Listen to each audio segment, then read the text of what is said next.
ರಾಜ್ಯ ರಾಜಧಾನಿಯಲ್ಲಿ ಸಿಲಿಂಡರ್ನ ಕೊರತೆ ಹೆಚ್ಚಾಗ್ತಾ ಇದೆ. ನಿತ್ಯ ಗ್ಯಾಸ್ ಏಜೆನ್ಸಿಗಳ ಕದ ತಡ್ತಿದ್ದಾರೆ ಗ್ರಾಹಕರು. ಗ್ರಾಹಕರ ಸಮಸ್ಯೆಗಳಿಗೆ ಏಜೆನ್ಸಿ ಸಿಬ್ಬಂದಿ ಫುಲ್ ಸುಸ್ತಾಗಿದ್ದಾರೆ. ವರ್ಷದಿಂದ ಗ್ಯಾಸ್ ಬುಕ್ ಮಾಡದೇ ಇದ್ದ ಅಕೌಂಟ್ಗಳು ಬ್ಲಾಕ್ ಆಗಿದೆ. ಆಟೋ ಬ್ಲಾಕ್ ಆದ ಅಕೌಂಟ್ ಮತ್ತೆ ಓಪನ್ಗೆ ಗ್ರಾಹಕರು ಮುಗಿಬಿದ್ದಿದ್ದಾರೆ. ಅತ್ತಿಗುಪ್ಪೆ ರಸ್ತೆಯ ಚಂದ್ರ ಗ್ಯಾಸ್ ಏಜೆನ್ಸಿಯಲ್ಲಿ ಜನವೋ ಜನ. ಸಿಲಿಂಡರ್ ಕೊರತೆ ಎದುರಾಗಿದೆ. ಜನ ಕಂಗಾಲಾಗಿದ್ದಾರೆ. ಗ್ಯಾಸ್ ಏಜೆನ್ಸಿಗಳ ಮುಂದೆ ಜನ ಕ್ಯೂ ನಿಲ್ಲುವಂತಾಗಿದೆ. ಗೃಹ ಬಳಕೆ ಸಿಲಿಂಡರ್ನ ಸಮಸ್ಯೆ ಇಲ್ಲ ಅಂತ ಸರ್ಕಾರ ಹೇಳ್ತಾ ಇದ್ರೂ ಕೂಡ ಜನಕ್ಕಂತೂ ಸಿಲಿಂಡರ್ಗಳು ಸಿಗ್ತಾ ಇಲ್ಲ. ಗ್ಯಾಸ್ ಏಜೆನ್ಸಿಗಳ ಮುಂದೆ ಕ್ಯೂ ನಿಲ್ತಿದ್ದಾರೆ ಜನ. ಇಡೀ ಕರ್ನಾಟಕದಾದ್ಯಂತ ಇದೇ ಸಮಸ್ಯೆ ಇದೆ. ಸಿಲಿಂಡರ್ಗೋಸ್ಕರ ಜನ ಪರದಾಡ್ತಿದ್ದಾರೆ. ಮತ್ತೊಂದು ಕಡೆ ವರ್ಷದಿಂದ ಬುಕಿಂಗ್ ಆಗದ ಅಕೌಂಟ್ಗಳೇನಿದೆ ಅದು ಬ್ಲಾಕ್ ಆಗಿದೆ. ಅದಕ್ಕೋಸ್ಕರ ಕೂಡ ಜನ ಏಜೆನ್ಸಿಗಳತ್ತ ಬರ್ತಿದ್ದಾರೆ.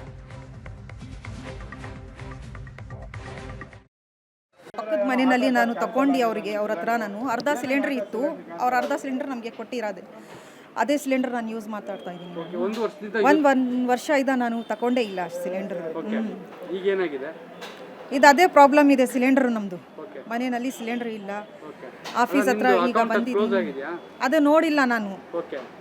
ಹಬ್ಬ ಆಯ್ತಲ್ವಾ ನಮ್ಮದು, ಅದಕ್ಕೆ ಬರೋಕ್ಕೆ ನಮಗೆ ಟೈಮೇ ಸಿಗಲಿಲ್ಲ.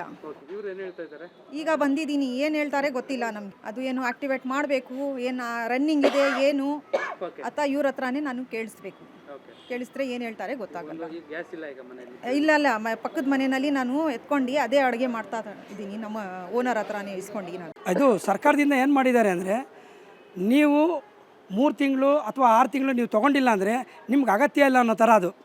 ಇವಾಗ ಕೆಲವರು 6 ತಿಂಗಳು ತೊಗೊಳ್ತಾ ಇದ್ದಾರೆ, ಕೆಲವರು 6 ತಿಂಗಳಿಗೂ ತೊಗೊಳ್ತಾರೆ, 1 ತಿಂಗಳಿಗೂ ತೊಗೊಳ್ತಾರೆ. ಆದರೆ ಕೆಲವರು ಕಂಟಿನ್ಯೂಸ್ ಆಗಿ ಒಂದು 8 ತಿಂಗಳು 10 ತಿಂಗಳು 1 ವರ್ಷ ತೊಗೊಂಡಿಲ್ಲ ಅಂದರೆ ನೀವು ಯಾವುದೋ ಬೇರೆ ಯೂಸ್ ಮಾಡ್ಕೊಳ್ತಿರ್ತೀರಿ ಅಂತೇಳಿ ಆ ಒಂದು ಇಷ್ಟು ದಿವಸಕ್ಕೆ ಅಂತೇಳಿ ಲಾಕ್ ಮಾಡ್ತಾರೆ.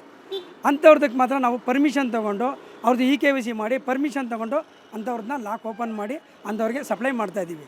ಇನ್ನೊಂದು ಏನಂದರೆ, ಈಗ ಬಂದಿರೋ ಅಂಥ ಇದು ನೋಡಿದ್ರೆ ಯಾವಾಗ ಈ ಜನ ಎಲ್ಲ ಏನು ಮಾಡಿದ್ದಾರೆ ಅಂದರೆ, ಈ ಕೃಷಿ ಸ್ಟಾರ್ಟ್ ಆದಮೇಲೆ ಪ್ಯಾನಿಕ್ಕಾಗಿ ಒಬ್ಬರು ಮಾಡೋ ಅಂಥ ಬುಕ್ಕಿಂಗ್ನ ಕಮ್ಮಿ ಅಂದರೆ 300, ನಮ್ಮದು 300ರಿಂದ 350 ಬುಕ್ಕಿಂಗ್ ಆಗ್ತದೆ. ಅಂಥದ್ದು 1,000, 1,500 ಆ ಥರ ಬುಕ್ಕಿಂಗ್ ಆದ ತಕ್ಷಣ ನಮಗೆ ಪ್ರೆಷರ್ ಆಗ್ತದೆ. ಆಮೇಲೆ ಬರೋರೆಲ್ಲ ಏನು ಮಾಡ್ತಾರೆ ಅಂದರೆ, ಇವತ್ತಿನ ಪರಿಸ್ಥಿತಿಗೆ ತೊಗೊಂಡಿರೋರು ಕೂಡ ಕೆಲವೊಂದು ತುಂಬ ಜನ ನನಗೆ ಗೊತ್ತಿಲ್ಲ, ನಾವು ಚೆಕ್ ಮಾಡಿ ಅವ್ರು ಕೇಳೋಷ್ಟು ಪೇಷನ್ಸ್ ಇರಲ್ಲ. ಯಾಕಂದರೆ ಅವ್ರಿಗೆ ಅಗತ್ಯ ಇರುತ್ತೆ. ನಾವು ಅವ್ರನ್ನ, ಯಾಕಂದರೆ ಅವರಿದ್ರೆ ನಾವು, ಕಸ್ಟಮರ್ಸ್ ಇದ್ದರೆ ನಾವು. ಏನು ಗ್ಯಾಸ್ದು ಇಶ್ಯೂಸ್ ಏನು ಬಂದಿದೆ ಆವಾಗಲೇ ನಾನು ಬುಕ್ ಮಾಡಿದ್ದೆ.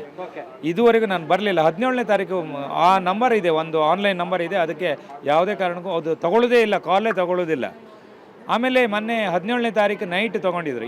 ಇವ್ರ ಹತ್ರ ಬಂದು ಕೇಳಿದರೆ ರಾತ್ರಿ 6 ಗಂಟೆಯಿಂದ ಬೆಳಿಗ್ಗೆ 6 ಗಂಟೆಗೆ ಮಾಡಿ ಅಂತ ಹೇಳಿದರು. ಅದು ತೊಗೊಂಡೇ ಇಲ್ಲ. ಮತ್ತು 17ನೇ ತಾರೀಕು ತೊಗೊಂಡಾದ್ಮೇಲೆ ಬಂದೆ. 10 ದಿನ ಆದಮೇಲೆ ಮತ್ತೆ ಪುನಃ ಬಂದರೆ ಇವರು ಏನು ಹೇಳಿದ್ದಾರೆ ನನಗೆ, ನಾಳೆ ಎಲ್ಲ ನಾಡ್ದು ಬರ್ತಾ ಇದೆ ಅಂತ ಹೇಳಿದರು. ನನ್ನ ರೆಫರೆನ್ಸ್ ನಂಬರ್ ನೋಡಿ. ಈಗ ಬಂದು ಕೇಳ್ತೀನಿ, ನಿಮ್ದು 10 ದಿನದ ಹಿಂದೆ ಕ್ಯಾನ್ಸಲ್ ಆಗಿದೆ, ಆಟೋಮೆಟಿಕ್ ಕ್ಯಾನ್ಸಲ್ ಆಗಿದೆ ಅಂತ ಹೇಳ್ತಾರೆ. ಈಗ ಮತ್ತೆ ಪುನಃ ಈಗ ಬುಕ್ ಮಾಡಿದ್ದೀನಿ. ಅದು ಇನ್ನು 10 ನಿಮಿಷ ಆಗುತ್ತೆ ಅಂತ, ಅದು ಇದು ಜನ್ರೇಟರ್ ಆಗೋಕ್ಕೆ, ರೆಫರೆನ್ಸ್ ನಂಬರ್ ಜನ್ರೇಟ್ ಆಗೋಕ್ಕೆ ಇನ್ನೂ 10 ನಿಮಿಷ ಆಗುತ್ತಂತೆ. ಇನ್ನು ಕೊಡೋದವ್ರು ಮತ್ತೆ 10 ದಿನ, ಅಂದರೆ ಟೋಟಲ್ 1 ತಿಂಗಳು 10 ದಿನ ಆಗಿಬಿಡುತ್ತೆ ನಮ್ಗೊಂದು ಗ್ಯಾಸ್ ತೊಗೊಳ್ಳೋಕ್ಕೆ. ಬಟ್ ಇವ್ರು ಮಿಸ್ಗೈಡ್ ಮಾಡ್ತಾ ಇದ್ದಾರೆ. ಯಾರೂ ಸಹ ಅತಿರೇಕಕ್ಕೆ ಹೋಗುವಂಥದ್ದು ಅವಶ್ಯಕತೆ ಇಲ್ಲ. ಎಲ್ಲರಿಗೂ ಆಗಿರುವಂಥ ಸಮಸ್ಯೆ.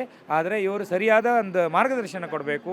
ಯಾರಿಗೆ ಯಾವಾಗ ಏನು ಸಮಸ್ಯೆ ಆಗಿದೆ ಅನ್ನೋದು ಅವ್ರಿಗೆ ಹೇಳಬೇಕು. ಅದನ್ನು ಕ್ಲೀನಾಗಿ ಇವರು ಹೇಳಿದರೆ ಯಾವ ಸಮಸ್ಯೆನೇ ಬರೋದಿಲ್ಲ.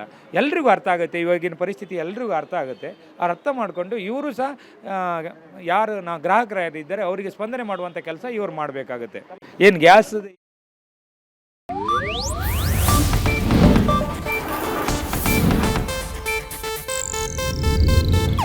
ಇದು ಏಷ್ಯಾನೆಟ್ ನ್ಯೂಸ್ ನೆಟ್ವರ್ಕ್ ಪ್ರಸ್ತುತಿ.